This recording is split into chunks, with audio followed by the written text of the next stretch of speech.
A new report tells us that twice as many U.S. adults identify as transgender than previously thought. This is according to a study by the Williams Institute at the University of California, Los Angeles.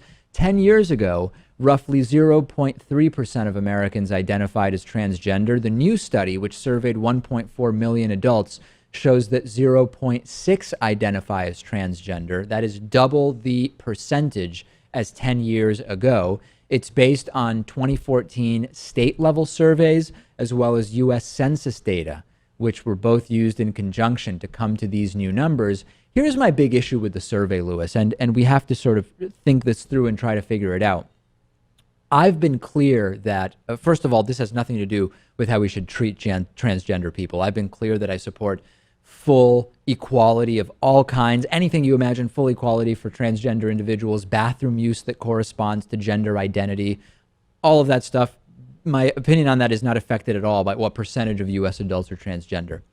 The highest percentage of transgender people was found in traditionally liberal Hawaii and California, whereas in conservative North Dakota, the percentage of transgender people was half the national estimate.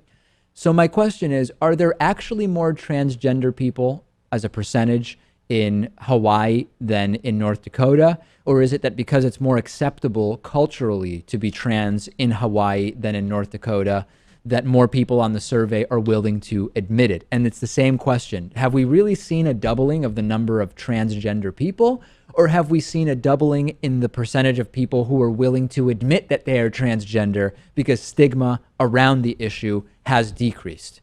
Was it anonymous data?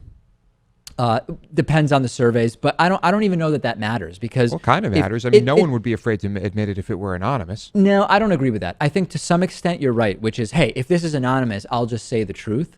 But living in a more intolerant situation might make someone hesitant to even sort of admit to themselves, and admitting on an anonymous survey that somebody is disclosing. I don't even like the term admitting. Disclosing, even on an anonymous survey, that someone identifies as transgender, even if you truly believe it is anonymous, I think would be curtailed or hampered if you are living in a world where you are not even really acknowledging that in public in any way. So I actually think that a lot of these results need to be adjusted for the fact that it is much more acceptable and stigma has been decreased, although not completely so. It's hard for me to imagine, Lewis, that the actual number of transgender individuals has doubled over the last 10 years. I just don't see how that would be possible.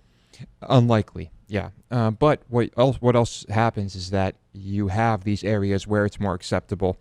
And so someone who is transgender might feel the desire to move to that place. No doubt. Yeah. That is another possibility, which is that at least at the state level, aside from the sort of willingness to disclose that one considers themselves transgender, you may see migration out of states where it is less acceptable and towards states where it is more acceptable. I encourage you to check out the study. We're linking to it in the description to the YouTube video for this segment. I'm also on Twitter if you want to send me your thoughts about it, at Pakman, and Lewis is on Twitter at Lewis Motamedi. Warby Parker is offering a free 5-day home try-on to give you the opportunity to check out their glasses. I personally wear Warby Parker glasses when I'm not wearing my contact lenses, and I also started with one of these free at-home try-ons of 5 pairs of glasses.